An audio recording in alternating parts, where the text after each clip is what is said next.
This is the New York City Police Department. You have been warned as per City College to leave the campus. If you refuse to leave, you may be placed under arrest. This is the New York City Police Department.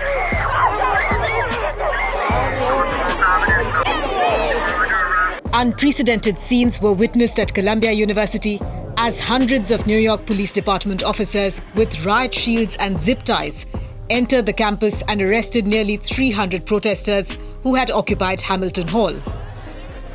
The crackdown marked a big escalation in tensions between authorities and pro-Palestine students who have been protesting across university campuses in the US, demanding an end to the war in Gaza.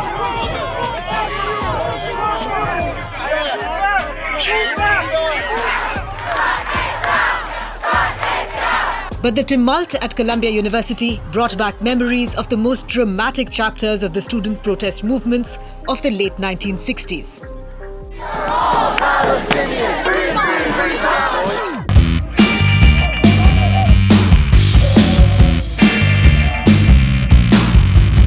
56 years ago, Columbia students were furious over the US's involvement in the Vietnam War. So they decided to take over Hamilton Hall.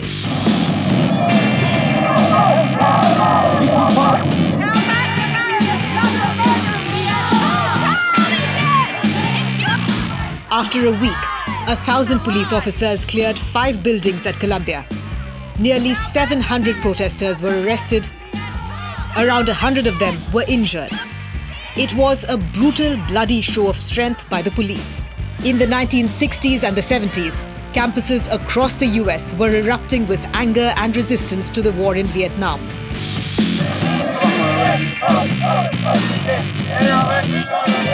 As millions were killed in Vietnam, including thousands of American troops, young students in the US were questioning the authorities about ethical governance.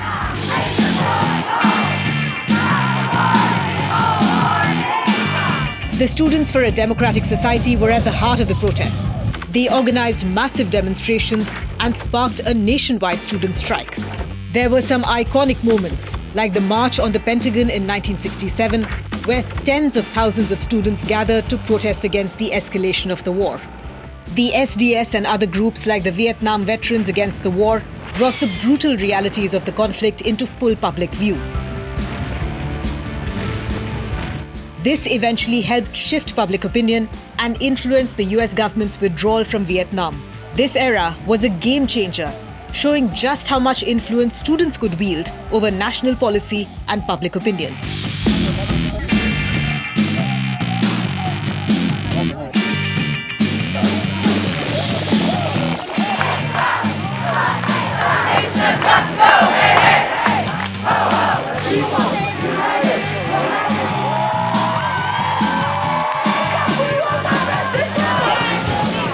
Inspired by their predecessors, these students are hoping to bring about a big change through their protests. For the last several weeks, they have pitched tents on their campus lawns, calling them Gaza Solidarity Encampments. The protesters are demanding an end to Israel's war on Gaza, which has killed more than 34,000 people since the 7th of October. They are also calling on their universities to sever ties with companies and institutions that have links to Israel. Hundreds of students have been arrested in multiple universities across the US for refusing to end their demonstrations. In some places, the crackdown has turned ugly, with police unleashing brutal force to clamp down on protesters.